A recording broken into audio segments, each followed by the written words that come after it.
welcome back. I know. Week. Yes, it has. Welcome back.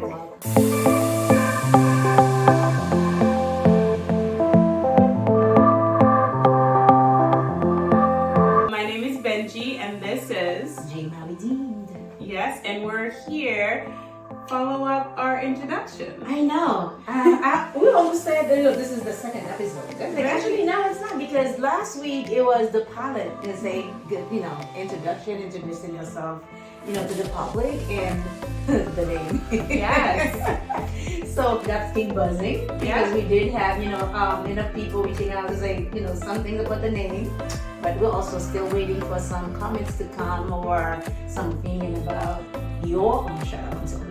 Situation. Yes. So we can read them online. So actually, we're thinking about reading them live at some point. Yes, we will. At some point we will. But if you missed last week's episode, pause and go check it out, where it tells you a little bit about the name, the history behind it, just a tiny bit, just to entice you guys. As we go along, you'll get more understanding of what the name is. But what I want you to know about the name, it's not that because we're angry. We are very educated, smart women. We're not angry. Not at all. Not at all. So pause, go check out the first episode we dropped, which was our pilot and introduction. So check it out and then come back to this. Because our topic of today is culture versus subculture, right? And we thought it would be a great idea to come because one, the name itself was like, what the heck is that name? So, which means that we each think differently, we each, act differently, even within the name. Because I remember, if you remember, when I first posted the name on Facebook, it was very interesting how different people have different ideas. And someone actually thought the name meant whatever is done to you, just sit there and take it. Wow. I was like, where did they get that part from? But it was also good for me to see in my children and, some of my partners was saying, actually, it's a good thing.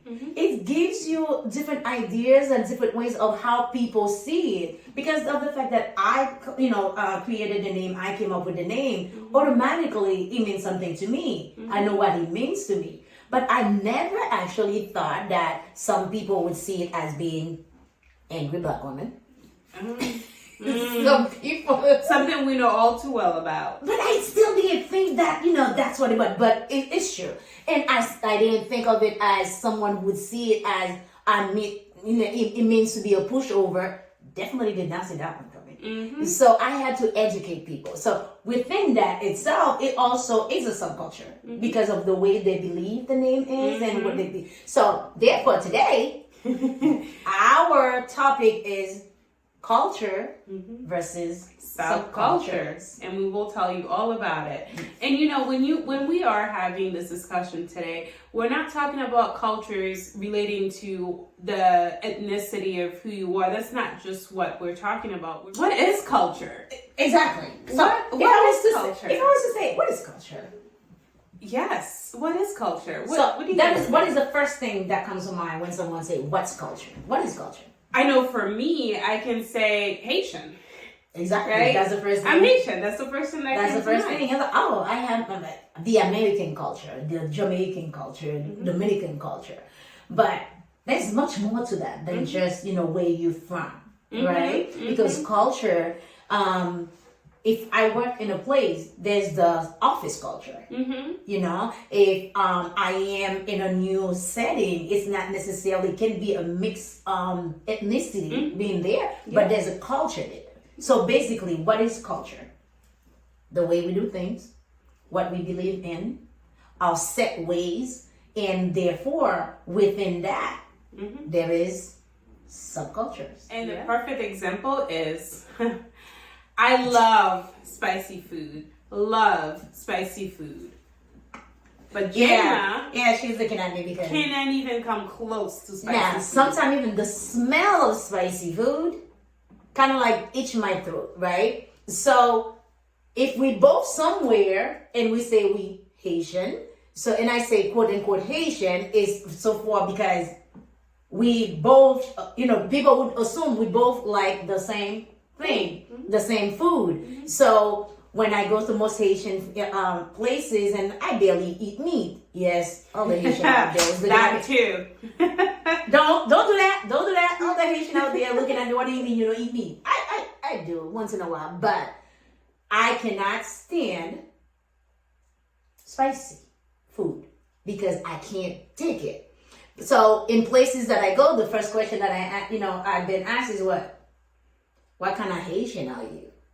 So who is from Haiti and doesn't eat spicy food? They're ready to revoke her card. Yeah, we're not gonna let them do that. They're ready. We're not gonna let them do that. We're not gonna be that bad. So, but this is to say we are from the same country. But does that mean we have the same culture? Globally, yes, right? But however, we develop subcultures, and I keep on saying subcultures because each of us have different things we learn from different places.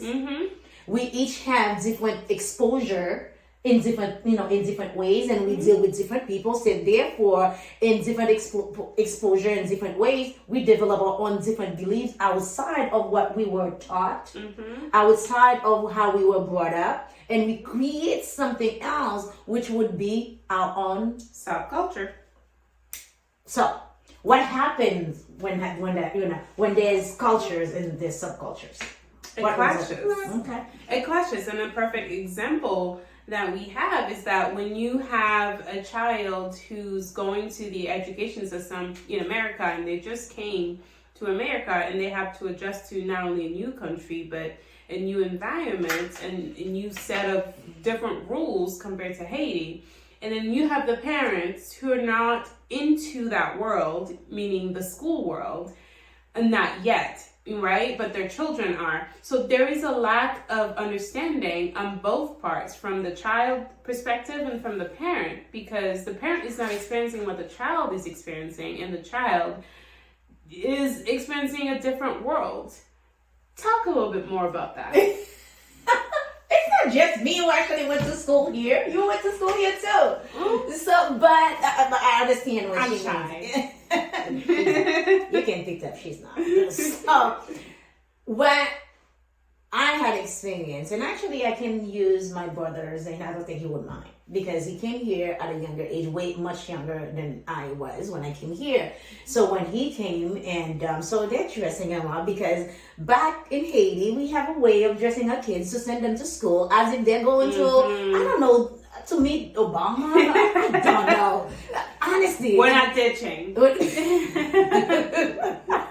So no, because it's just like the same. Well, I came here at an older age than you were when I was growing up in Haiti. It's like when you go into a movie, it's as if you go into your first date. You want to impress the person, and you don't have to be going on a date to just like dress up. So it's just the same. So when you have your kids who just come from Haiti, and I am talking about the country that I am from because that's the culture that I was exposed to and grew up into. So you dress your kids like, they're going to, and versus the setting here where they're kind of like, who cares? I'm going to throw something on me. As long as it's not red, at least at the time, we're good. So my brother, who used to go to school dressing up the way that they used to dress him up, and for him to survive, the environment and the subculture or the culture in which that he used to go to school, he had to change his clothes. So he developed a survival mode. So that's what I would call a survival mode. So he would put other clothes into his bag or have friends to bring him different clothes. So when he gets to school, he will change. Yeah. So what do you think happened when he got caught? Yeah. Baton. Yes. You guys know we're going to do it in both languages. So baton, that for those of you who don't know what baton is, that's a good whooping. Yes. Yes. So what happened is, so when he goes out there, he almost gets to school, so he will change into the clothes, not necessarily for him at the time, at least that's what he explained to us, not necessarily to fit in, but to protect himself, because that's what the environment called for, and to protect himself. So when he goes home and he got caught, there was no questions So there's you ditching the culture, with you ditching what we're giving you, you acting certain ways, and you're following the crowd. And it's viewed in our culture as a sign of disrespect for you to take the clothes that your parents spend so much money to get and get together ironed and making sure it's, you know, it's to the 10. And for you as a child to go say, oh, I'm not vibing with this, I'm going to take it up. It will not fly with the parents. And this is where we have a subculture clash. It is clash because the parent is not able to understand where the child's coming from or what they are experiencing outside of their home. The expectation is avoid or ignore what's happening outside of your world, even though if you're getting picked on by your clothes, avoid all that because what I put in you is what you should be wearing regardless. So then there is no room for your brother to like even explain where he's coming from. So it makes it harder. Yeah. And that's where we have the clash. So yeah, I think the problem with culture versus subculture is when the people up here is set their own way. Yes. Right? Yes. So that's what makes it the hardest. Yes. So this is what it is, and this is it. Yeah. You're not gonna budge, you're gonna do exactly My way or the highway. Very much the mentality. There's no room for flexibility. There's no room to understand. How did we survive our parents?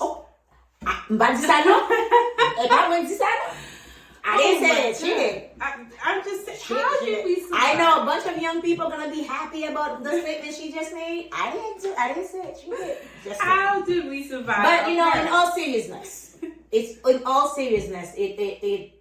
is true, and it also shows resiliency that we had, right? Because in understanding now, looking back, it's like, wait a minute, I didn't have a voice to say I am being bullied at school. I am not knocking my culture or the way we're doing things. What I am saying is there's a way to allow the kids to tell you, this is why I did what I did. Whether you agree or not, you can understand. Because one of the things I teach my kids is understanding doesn't mean agreeing. Agreeing doesn't mean understanding. Exactly. I can get into a fight with someone I have no idea just because my friend was into a fight. Exactly. I have no idea what's going on. It's just like, you know, oh, whoa. Loyalty. Right? So, and then when we look back, it's like, well, that is true. How did we survive? I know we're joking about it, but it is a serious, question. But it's just that because the cultural norm, and I have had many, this is the Haitian way. And that means you're not allowed to ask any questions after that. You know you were Haitian. I mean, I joke over my kids when we say that, but in a joking way for most of the time. Shout out to you there moments right here, right now, live coming to you. This is it. This is the moment. Going back to the first introductory video, you will understand what that is. Yes, this was the moment right there. How powerful. That is so true. We go back and I say it to my kids, and looking back, it's like, okay, so we come from Haiti. You know how we do things. We know. And like Ben was saying earlier, some parents don't understand the schooling. We're not saying you didn't go to school. We're saying the system here in America. Where I remember when I went to high school here, when I came here, a bunch of kids was telling me, oh, you don't have to listen, literally. Like when I say that I have to be home at a certain times or my mom's going to be mad, and peer pressure of, trying to get me to disobey my mom. My mom was typical Haitian, and I was here I was not going to try that. So one day, here's what I did. I went back to school and acted like I was sad. So because I wanted them to stop, right? And so I was like, oh, how are you? What's wrong with it? And I say, my mom just kicked me out. So also, this is a lesson for you young people who are being, I'm not saying bullied, but pressured to do things that you feel like inside of you is the wrong thing. So, and I said, my mom kicked me out. I don't know. where to go. I don't know what to do. And I had just came from Haiti not too long ago, like I think less than a year. But they were like, oh, you don't have to do this, you don't have to do that. The things that they don't even know, another shut up until you're there, or the story behind what you see. They see me, they don't know what the culture is at home, and they don't know who my mom was. Yes, and you're telling me to stand up to that lady. Who's gonna help you plan your funeral? I know, right? So I said, well, she kicked me out. So here was a lesson that I had learned at that time. No one said anything about coming to my house and live with me. Yeah. None of them. None of them say, because I didn't know anything about shelter then anyway. None of them say, okay, let me check with Mr. So-and-so at the high school. Let me check with Mrs. So-and-so at the high school to help you. No one offered help. But all of them were there to tell me to disobey my mom. So, to go back, all this, when you have a kid who goes to school, who can't stand up mentally, emotionally, stand up to this pressure, goes home. And they know it's wrong to do that, but they can't take the pressure at high school. So they're all confused. Yep. And then you see the behaviors happening in the home, like for us with working in the home with children who are having behavioral issues in the home. It's because most of the time what we found out is lack of communication and lack of understanding of the culture that is happening. Child feel unheard, misunderstanding, and then it reflects on their behaviors. I know we're taking this a little bit lighthearted when we're talking about the culture, the strictness of our culture, but we have to find the humor in it because... Well, that's what we do. That's what we Asian do. we turn everything into a joke. Exactly. And we don't process, which is, we're going to talk about in a later topic. I know. We don't. That's, I guess we could say that's how we survive. We turn everything into a humor when it's really literally everything. Literally everything. Yes. I don't know anything, to be honest with you, that I can say we can't turn into a laughing matter. I mean, that's why we have Tonton Bichat. So,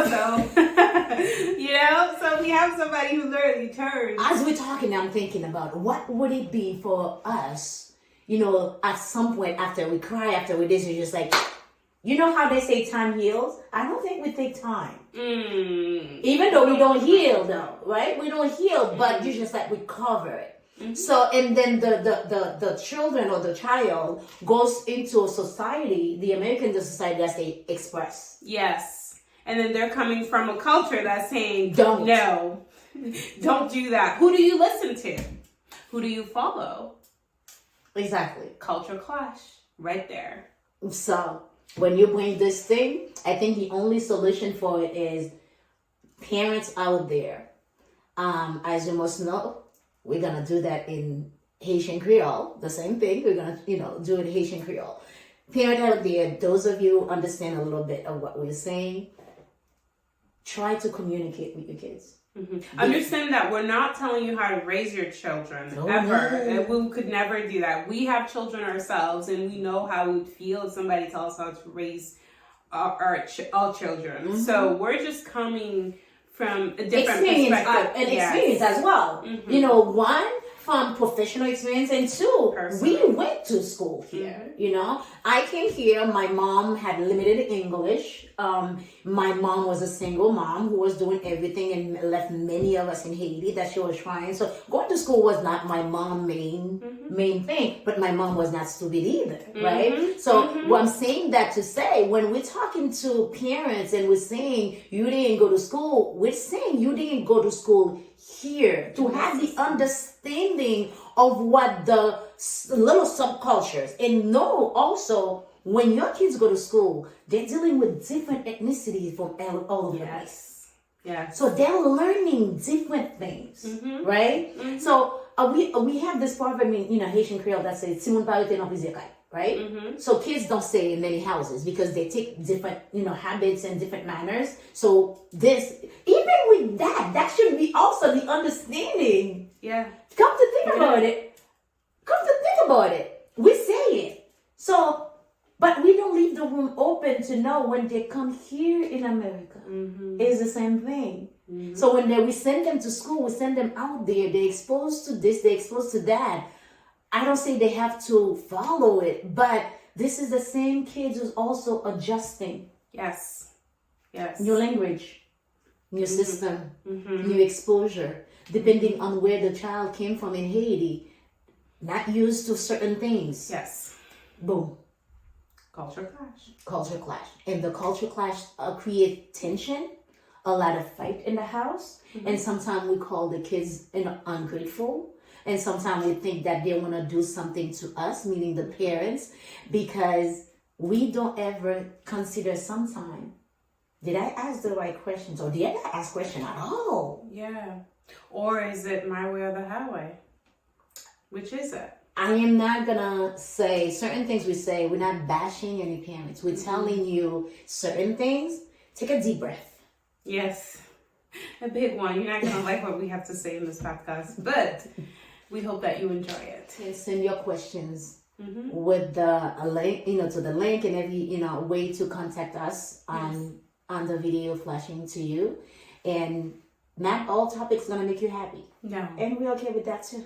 And it's welcome. But each story, even those culture versus subculture, when these kids come to your house, the thing you see him being mad, you see him being frustrated, or he's going to his room. But behind that story you see, there is another story.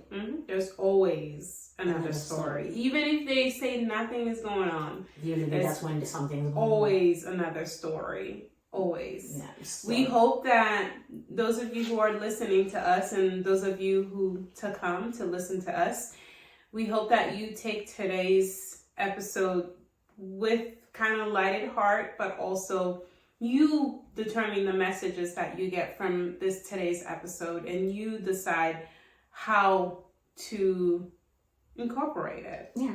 We leave that up to you. But what we would like to do before we let you go is we want to hear from you, as always. We want to hear whether or not you've identified your subculture. And if you have... Or subcultures. Yes, subcultures. There's more than one. Home. Yes. And if you have, we want to hear from both old, young, all our listeners all together. We want to hear whether or not you've experienced any clashes within these subcultures that you find yourself in. Email us, tweet us, TikTok us, Facebook us. It's all of the Now I'm going to let Gemma tell you where to send all your thoughts. Facebook page, shutupuntilyouthere page, TikTok, Anjema Redeemed, and our email address, shutupuntilyouthere@gmail.com, our YouTube address, everything that is flashing on here, the phone number you text. As we said before, we have English, we have Haitian Creole, we have French, and we have Spanish. So the only thing is the podcast is not going to be done in all those languages. It's only going to be done in 2 languages. So the only thing I'm going to leave you with all it's either my way or the highway, and the culture versus subcultures. What exactly are you looking for? Do you want to be right, or do you want to bring peace within your household and the loved ones that are with you? I like that. But until then, shut up until you're there.